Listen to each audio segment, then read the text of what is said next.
Kaduda-duda po. Pakinggan natin mga kababayan yung naging payag ni Atty. Matibag. Papayagan natin ilan na magsalita ni Ganon.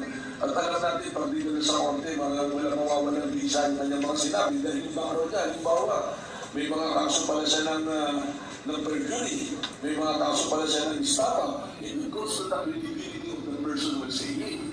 Meron pala siyang kaso ng mga extortion. Kaya kailangan natin i-validate. And let's be honest about it. Alam naman natin, nagbabakbakan politically. And we're in the middle of it. So kailangan natin dito, ipakita talaga na balansin yung ginagawa natin. We are not saying we're not investigator or allegation, but first, teka muna, you have to prove not only the word and the thrust of your claim, but also your personality to say those things. Ako na lang, as a lawyer, speak as a lawyer, pag tinignan mo, halimbawa, At sabi ni Atty. Carlo Ibanez, pag patunayan na piniki nila yung mga kwento nila, perjury.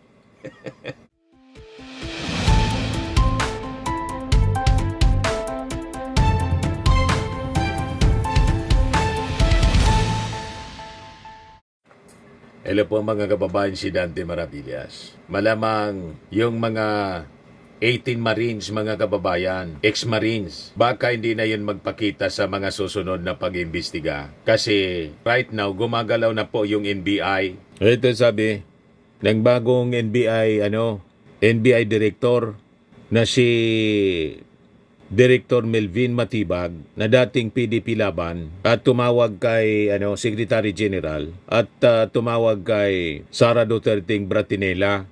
Sabi dito, yung background ng 18 dating mga sundalo, iimbestigahan daw nila. Tapos,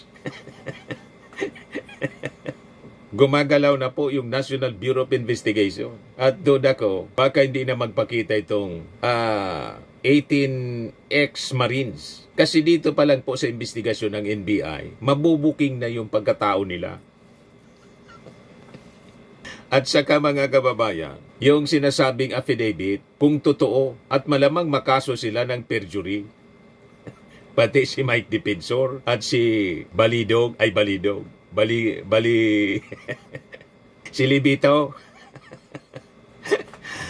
Pag napatunayan mga kababayan, gawa nila yung kwento. Ito ngayon, nagsabi ni Atty. Matibag, 18 dating sundalo iimbestigahan ng NBI. Ipinahayag ni NBI Director Atty. Melvin Matibag na kanilang iimbestigahan ang background o pagkatao ng 18 nagpakilala mga dating sundalo. Anya'y titingnan ng kawanihan ang pagkakakilanlan ng mga ito upang matukoy ang kredibilidad ng kanilang mga testimonya. Kaduda-duda po. Pakinggan natin mga kababayan yung naging payag ni Atty. Matibag. papayagan natin ilan na magsalita ni Ganon.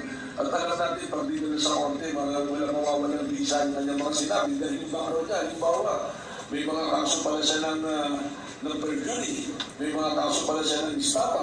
It goes to the credibility of the person who is saying. Meron pala siyang kaso ng mga extortion. Kaya kailangan natin i-validate. And let's be honest about it. Alam naman natin, nagbabakbakan politically. And we're in the middle of it. So kailangan natin dito, ipakita talaga na balansin yung ginagawa natin. We are not saying we're not investigator or allegation, but first, teka muna, you have to prove not only the word and the thrust of your claim, but also your personality to say those things. Ako na lang, as a lawyer, speak as a lawyer, pag tinignan mo, halimbawa, At sabi ni Atty. Carlo Ibanez, pag patunayan na piniki nila yung mga kwento nila, perjury. Pakinggan natin si Atty. Carlo Ibanez na isang rocker, vlogger. Pwede makulong. Pwedeng makulong. Press conference nga yung 18 Marines. Nag-deliver daw sila ng maleta sa ilang mga mambabatas. Kasama daw dito si Laila de Lima. Pero obvious na nagsisiyongaling sila. Kasi Obvious. noong panahon na sinasabi nilang ibinigay nila ang mga kickback, si de Lima nakakulong pa. Oh. Ito ang matindi. Yung abogado ng mga Marines, si Attorney Baligot, inamin na error daw on his part. You Nabanggit see? lang daw niya ang pangalan ni de Lima, kaya isinama niya. Ako, hindi lang basta clerical error yan. Crime yan. Krimen. Ang mga Marines, pumirma sila sa affidavit nang alam nila na mali ang nakalagay doon. Malinaw na perjury yan. Si Baligod naman, nag-draft ng affidavit. May kaso din yan. Kung alam niya diba? na walang factual basis ang inclusion, pwedeng siyang ma-implicate as principal by inducement or Patong-patong na as kaso. co-conspirator. This is not just a typographical error. This is an imputation of a crime. Inakusahan nila si De Lima na gumawa ng krimen. Kaya bukod sa perjury, pwede din silang kasuhan ng lalo na at nagpa-press conference. Pwedeng sila. libel daw. Libel is a public and malicious imputation of a crime that tends to dishonor or discredit a person. Accusing someone of receiving kickbacks is accusing them of a crime. At kung may clear factual inconsistency, tulad ng nakakulungan tao sa panahong sinabing tumanggap ng pera, reckless disregard for truth yan. Another element of libel. Malinaw po. At saka si Trillanes po, cyber libel ang ipafile na kaso laban sa kanila. Kaya patong-patong na kaso. Ang kakarapin nitong 18 mga ex-marines daw. Saka pati si Atty. Baligod, damay pati si Mike Defensor. O di ba, mga kababayan? O ngayon, napag-usapan din yan, mga kababayan, sa press briefing kanina sa Palasyo Malacanang. Pakinggan natin si Jose Castro. Ang nakikita nilang motibo doon sa pagharap ng 18 ex-Marines ay may kinalaman sa destabilization. Ganito rin ba ang nakikita ng palasyo? Sa lahat ng mga ginagawa nila, lalong-lalo na ang paninira na walang basihan, at kung sino ba ang mga taong nasa likod nito, sila rin naman ang mga taong nais na pabagsakin ang gobyernong ito at patalsikin ang Pangulo sa pwesto. At iluklok ang kanilang poon. So malamang sinasabi rin po ito Si ni Sara. Senator Lacson dahil na biktima na po siya ng mga paninira noon at sangkot din sa nasabing usapin ang isang secretary ng Dirty Tricks Department noon na si Mike Defensor. What I mean is DENR secretary pala siya dati. So, sa mga nakikita po natin, hindi lamang po tayo, hindi na po sa atin manggagaling kung paano ba siya nakilala. At nais ko pong i-quote ang sinabi mismo ng dati rin nating kinikilalang public servant na si dating Secretary Winnie Monsod. I-quote ko lang po ang kanyang sinabi. Defensor has a history of either influencing witnesses or training witnesses or making witnesses disappear. Yan po ay mismo nanggaling kay dating Secretary Winnie Monsod na nakakilala kay dating Secretary Defensor. Huwag na kayong magtaka kung bakit si Gutesa po biglang nawala. Yan ang reputasyon ni Mike Defensor. Siya rin yung nag-present kay Gutesa, kay Marcoleta. Ganyan ang racket niyan. Kaya kung nagpapaniwala pa kayo kay Mike Defensor, iwan ko na lang. Ganyan ang reputasyon. At malamang sa malamang, magdi-disappear din itong 18 mga ex-marines na poring-pori ni Sara Duterte kasi nanindigan daw para sa katotohanan. O di ba, mga kababayan? Alam na natin kung sino yung nasa likod nito. Malinaw, balikan natin si Jose Castro. Kasi nabanggit nyo kahapon nga pala, idadagdag ko lang. Naihiling tulad nyo si Defensor kay Ador Mawanay. Parang marami yung hindi pa nakakakilala kay Ador Mawanay. Lalo-lalo na yung mga bata. Oo, si Ador Mawanay ay kilalang kilala ni Secretary Lacson. At nabiktima siya ng mga kasinungalingan noon ni alias Ador Mawanay na siya naman din nagsabi na siya ay pinilit lamang na magsalita laban kay Senator Lacson. So, yan ay mga gawa-gawang witnesses para masira ang mga taong nais lamang nilang siraan. So, yan po ang nararanasan natin ngayon. Same pattern. Yung bang Yusek, yung 18 Basag dating si Marines, Mike naniniwala Defensor? ba kayo na naggamit lang sila? Malamang, pero wala po tayong particular na impormasyon patungkol po dyan. Kung ang nung nais nila, hindi po natin batid Pero ang mga nasa likod nito, alam naman natin kung anong gusto nila. At sana, bilang Pilipino, wag na lamang po sila magpagamit. At makakasira po ito para sa ating bansa at para sa maganda sana ang pagsulong ng ating bansa. Wag na po sila magpagamit bilang Pilipino.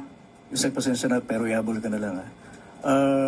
Ang effort ni Pangulo, nation building talaga.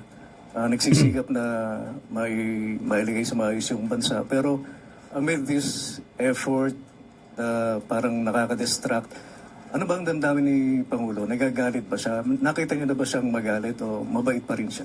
Mabait po ang Pangulo. Sabi nga po natin, hindi po sanay ang Pangulo sa mga salitang mapanakit, mga mura, mapagbanta sa buhay. Hindi po sanay ang Pangulo dyan. Pero makikita po natin sa sa huli niyang forum kung saan sinabi nga po niya na ang kailangan ng bansa o para maiangat natin taong may kaalaman. Taong magaling sa ekonomiya, magaling sa mga issue ng inflation, paggawa ng trabaho, at hindi para lang manira. Totoo po, yung ating Pangulo napakabait. Di man sila pinapatulan, di man sila pinapansin.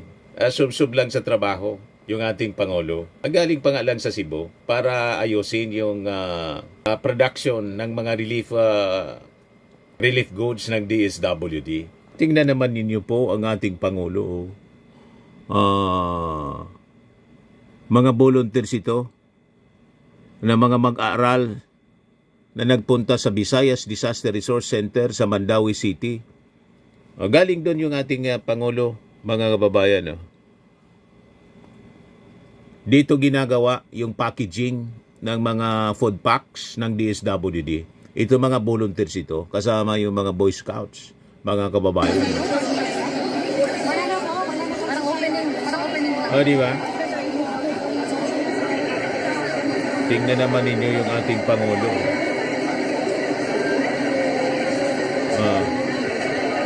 Sige lang ang trabaho.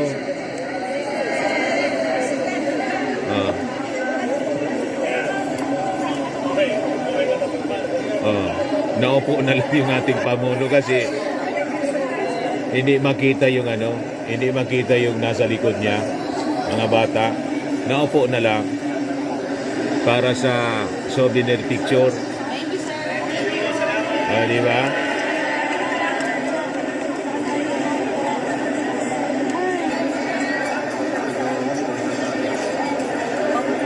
Galing sa dyan, mga kababayan, production area ng DSWD, so yung packaging ng pagpapak ng mga relief goods. Napaka sipag ng ating Pangulo na walang tigil na sinisiraan. Ito yung picture kanina. Pa-picture siya after na mga volunteers yan lahat.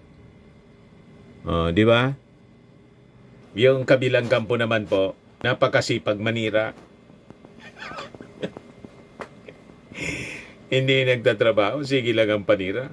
Balikan natin yung press briefing. So kailangan po natin ang sabay-sabay na pagtutulungan para maiangat natin ang bansa. Dahil kung ang Pangulo lamang po ang siya magtatrabaho at ang iba po na nasa paligid ay walang ginawa kundi manira, makaka-apekto po talaga to. Kaya pagtulong-tulungan po natin na suportahan ng ating Pangulo pati po ang gobyerno.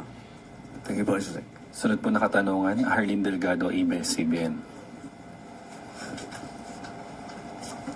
Good morning, Yusek. Yusek, Vice President Sara Duterte said in a speech in Davao City, she said this in vernacular, but the OVP provided the translation na simula ro nung nag-resign siya as Deputy Secretary, lalo na nung nag-proclaim siya or nag-declare as tatakbo for the presidency, marami daw ang nag-cancel ng invitation sa kanya to speak dahil hindi daw nila gusto na pag-initan sila ng administrasyon. And also at one point, she said, naisip niya kung anong mangyayari kung tumakbo na lang siya as Mayor of Davao City. Instead, kung hindi niya na tinuloy yung pagtakbo bilang Vice President. Doon sa una muna niyang binanggit, no, na parang siya ba iniiwasan o kinancel ang, tama pa? Kinancel ang invitation. Mismo, ang dating Pangulong Duterte ang nagsabi na may mga pagkakataon na ang Vice Presidente ay sinungaling. Ipapakita ko po ang isang article at binanggit din po ni dating Pangulong Duterte na ang kanyang anak na si Drama VP Sara queen. ay isang drama queen. Nag-iyak-iyak po. Dito, pinasinungalingan niya mismo ang sinabi ng dating Mayor Sara Duterte sa isang issue ito. Sa kabaga. So, kailan pa ba natin paniniwalaan ang mga sinasabi ng Vice Presidente kung mismo ang kanyang ama ay sinasabing siya ay nagsisinungaling? At patungkol sa pagtakbo niya na kung sana ay nanatili na lamang siyang mayor sa Davao City, muli, sumasang-ayon tayo sa kanyang tinuran. Ayan yung drama queen. Oh. May paiyak-iyak. Drama queen. Pang 2028 election ito, mga kababayan. Pag naniwala pa kayo sa drama niya, hindi nabudol kayo. Ang tumawag mismo sa kanyang drama queen, tatay niya. Nabi ni Yosikas, pinakita. Ano ba, mga kababayan? Mas maganda po nga sana kung nanatili na lamang siyang mayor sa Davao City at nahalal natin ang isang Vice Presidente na tutulong sana sa ating Pangulo. Hindi isang Vice Presidente na magtatrabaho, mag-aaksyon at hindi bakasyon at hindi puro paninira ang gagawin sa ating Pangulo. Mas umunlad sana or mas uunlad pa maliban sa ginagawa ng Pangulo ngayon at kapag siya may katuwang para sa pag-unlad ng bansa, mas naging mainam sana. Pero sabi nga natin, nasa huli ang pagsisisi. Yusek, follow-up. She said in a statement yesterday that hanga siya sa tapang ng mga alleged former security detail ni Zaldico na naglakas loob magsalita, saying that their testimonies and the information of alleged cooperation between some Philippine officials and ICC investigators should not be sidelined, and that the allegations made by the alleged former soldiers strengthen her claim that the ICC has long been present in the country, even during the time of the supposed kidnapping of her father. And also, she also mentioned, Yusek, yung letter that she wrote to President Marcos Jr. and who said na we will not cooperate in any way, shape, or form. Allow me to quote her, Yusek. She said, ang usaping ito ay hindi usaping pampolitika, hindi ito simpleng alitan ng mga personalidad. Ito ay tungkol sa pangunahing prinsipyo ng ating pambansang soberanya. Soberanya? Are we talking about sovereignty? Unang-una, ang Pangulo natin, ang Pangulo Marcos Jr., sa kanyang sona, sinabi niya, not even square inch of our territory will be surrendered to any foreign power.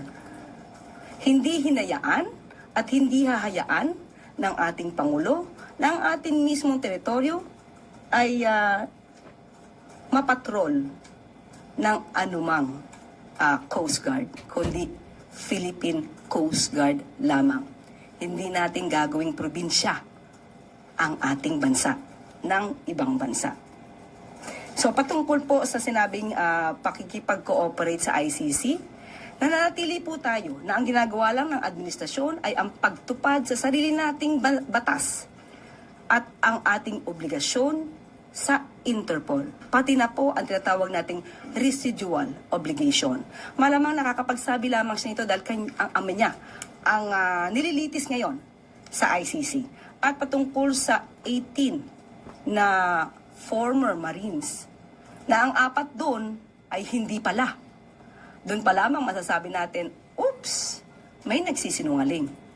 So ang ibig ba sabihin to, ay nasa likod din ba ang Vice Presidente sa mga tinuturan nitong 18 na nakasama sa press con na sinundo di umano ni Mike Defensor?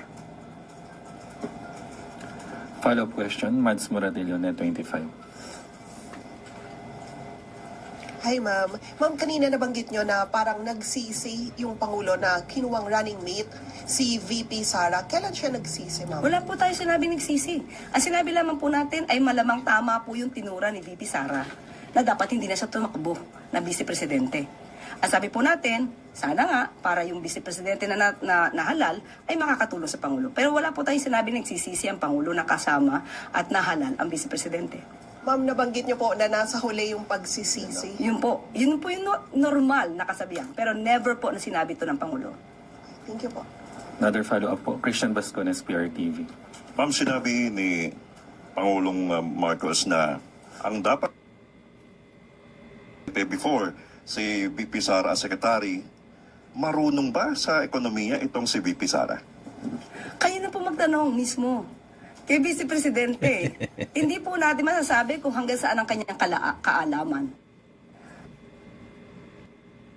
Hindi po siya pinag-resign at meron po tayong babasahing announcement. Itinalaga ni Pangulong Ferdinand R. Marcos Jr. bilang Acting Secretary ng Department of Environment and Natural Resources si Undersecretary Juan Miguel Cuna. Si Secretary Rafael Lotilla naman ay itinatalaga ng Pangulo bilang Ambassador ng Pilipinas to the Holy See. Bago maitala bilang Acting Secretary ng DENR, nagsimulang manilbihan si Cuna sa departamento mula 2008 environment upang masiguro ang tuloy-tuloy na operasyon sa DENR. Nagpapatuloy ang matiwasay na transisyon sa pagitan ni na Secretary Lotilla at Cuna. Samantala, nagpapatuloy naman ang proseso ng pagpasa ng mga pangalan ng acting secretaries para sa kanilang confirmation. Ma'am, kailan po na-appoint as ambassador to the Holy See si Secretary Lotilla? Ibibigay ko po sa inyo ang papel. Mamaya-maya lamang po. Opo, but he did not resign. Hindi po siya nag-resign. At hindi po siya pinag-resign. Opo. And Yusek, on to my other question. The defense justified the term neutralized to mean that FERRD did not have a hand in the killings and that it means to arrest through legal means. Isa pa pong argumento ng defense ay hyperbole lang ang lahat ng pronouncements ni former President Duterte and shouldn't mean that he was ordering the killing. Any statement or comment from the palace po? Okay. Tingin ko dapat prosecution ang sumasagot niyan. But I just came to realize why Attorney Kaufman used the word neutralize Duterte and his legacy. Sa ating pananaw, ginamit niya ang word na neutralize para hindi masabi na yung word neutralize sa Filipino term natin ay to kill. So ginamit niya to para in general magagamit siya in some other way. Pero sa Pilipinas, pag sinabi mong neutralize and ang gumamit nito ay ang law enforcement agencies, military. When you say neutralize, it's a euphemism for killing. Pati yung word na tukhang. Sa Filipino term, pag sinabi mo na tukhang ka o itotokhang ka, it means kill. So, maaaring depensa nila yon, hindi natin sila masisisi doon. Trabaho po ng abogado yon. Especially po ay siya naman ay binabayaran ng pamilya Duterte or may natatanggap siyang professional fee for that. Follow-up question, Maricel Halili, TV5. Good morning, Yusek. Ma'am, on Lotilla, may we know the reason why there was a change in the leadership in the DENR? According to what we have heard, ang sinabi po ay mas nais ngayon po ni Secretary Lotilla ng lighter assignment. So, yun lang po ang naibigay sa ating information. Why, bakit po lighter assignment? Ambassador to the Holy See. Baka lagi po siya magdarasal. But has something to do with his confirmation as part of the cabinet? I was not informed about that. Yun lang po. He chose to have a lighter assignment. Thank you, ma'am. Thank you. Sunod na tanong, Christian Bascones, PRTV.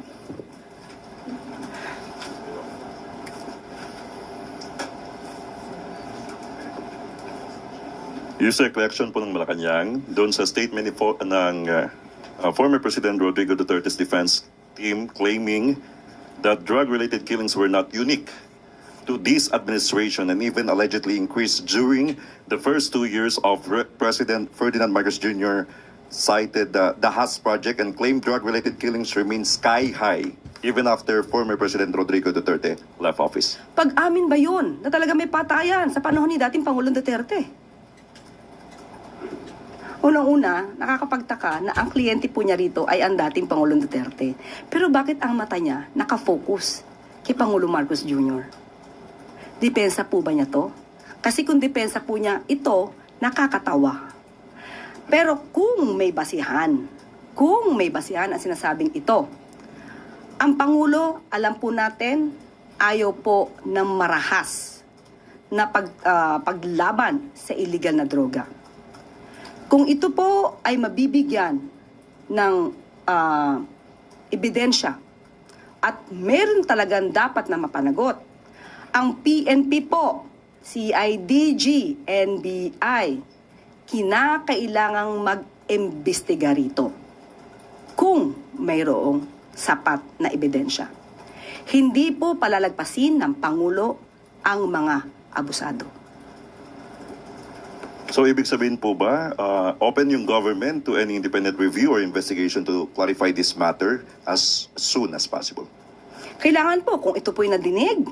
Pero dapat kung sino po ang nagsasabi nito, kung sino po ang nagbibigay ng ganitong klaseng impormasyon, dapat kompletohin nila, hindi numero lamang. Kung saan nangyari, sinong involved, hindi po na naisin ng Pangulo na may lumusot na mga abusado. Salamat. Follow-up question, Darlene kay GMA7.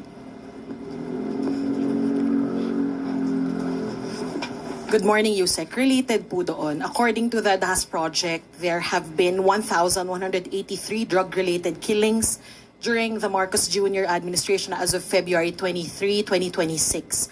What is the palace statement on this? That's why. What I've said, if there's pieces, if there are pieces of evidence that can be submitted, then that's the right time to investigate this matter. Hindi po gugustuhin ng Pangulo na mabahira ng administrasyon na ito ng madugong extrajudicial killing dahil hindi po yan ang kanyang legasiya. Will the palace be ordering a motu proprio investigation or dapat ba may mag-complain? Saan po manggagaling ang impormasyon? Kung sino po ang nagsabi niyan, magbigay agad sila ng kanilang mga detalye sa PNP, CIDG, NBI para ito po ay maimbestigahan. Hindi po kailangang mag-utos pa ang Pangulo. Trabaho po ito ng mga investigative bodies natin para kung sino yung dapat managot, dapat na managot.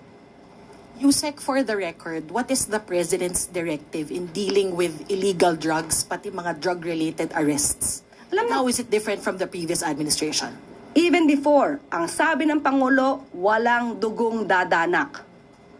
Hindi po niya ginugusto ang extrajudicial killings. Ang pagsugpo sa illegal na droga ay may tamang pamamaraan. Lagi pong pinapanatili ng Pangulo ang tinatawag nating due process. Kailangan madinig din po ang mga taong inaakusahan. Hindi po kinakailangang ipapatay agad nang hindi sila nadidinig. Hindi po yan at wala po sa konstitusyon natin ang salitang death penalty. Hindi po ito pinapatupad sa bansa natin. Sunod na tanong, Maricel Halili, TV5. Yusek, follow-up. In an interview, Attorney Kaufman was asked if he has a message for you, and he said, if she wants to invite me to Manila, I'd be happy to come in and discuss the interim release of Duterte. What's your response? First of all, I'm not inviting him.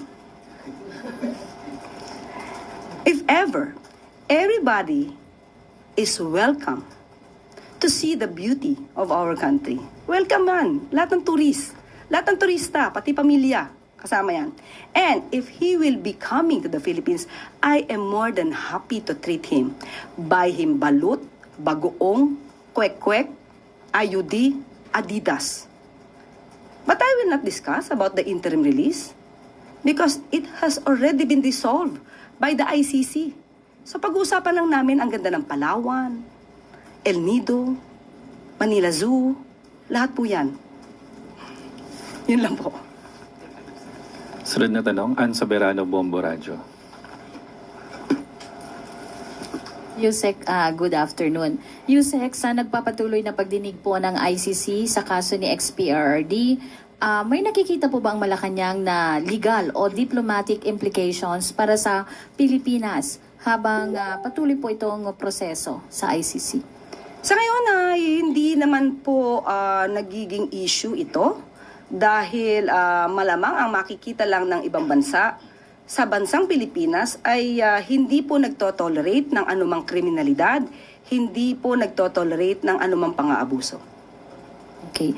Follow up lang din, Yusek. Paano po titiyakin ng Malacanang na ang isyong ito ay hindi makakaapekto sa kasalukuyang foreign relations sa Pilipinas at sa tingin po ba ng palasyo may epekto ang kasong ito sa political climate ng bansa habang papalapit po ang 2028 election? Kung ang isang tao ay mag-iisip kung ano ba ang ginagawa ng Pangulo at ng administrasyon na ito, mas gugustuhin po nila ang nangyayari ngayon. Dahil ang Pangulo umaayaw sa abuso. Umaayaw sa mga feeling above the law. So, doon lamang po siguro hindi po magkakaroon ng anumang issue ito sa atin na administrasyon dahil tumutupad lamang po ang Pangulo sa batas. Sunod na katanungan, Let Narciso, DZRH. Yusek, sa confirmation hearing po ng CA, kinumpirma ni PSC Commander Abayon na walang security personnel ang PSC na naka-assign kay Senator Amy. Ano po ang paliwanag ng palasyo dito? Naipaliwanag na po yan. So, yun na lang po. Doon lang po tayo sa ano po sinabi ni Admiral Abayon. Hanggang doon na lang po tayo. Ang binanggit niya lang po ay pag-upo niya ay wala na talagang naka-assign kay Senator Amy. Wala naman pong kinalaman yung rift between PBBM and his sister? Wala po. Hindi po ganun ang Pangulo. Kahit nga po kung ano-ano man ang sinasabi laban sa kanya, ng sarili niya kapatid, hindi po nagre-react ang Pangulo na negatibo sa kanyang kapatid. So, wala po. Wala pong kinalaman yan. Last na lang po, wala po kayong impormasyon kung tinanggihan ba ni Senator Amy yung security detail from PSC? Naku, mas maganda po siya po ang tanongin dahil nandun naman po siya kahapon at mukhang hindi naman din po siya kumibo. Sunod na tanong, Maricel Halili, TV5. Yusek, on flood control project, it's almost March. Kamusta po yung pagre-review sa 1,000 pages report from ICI? Opo, hintayin na po natin kung anong magiging anunsyo.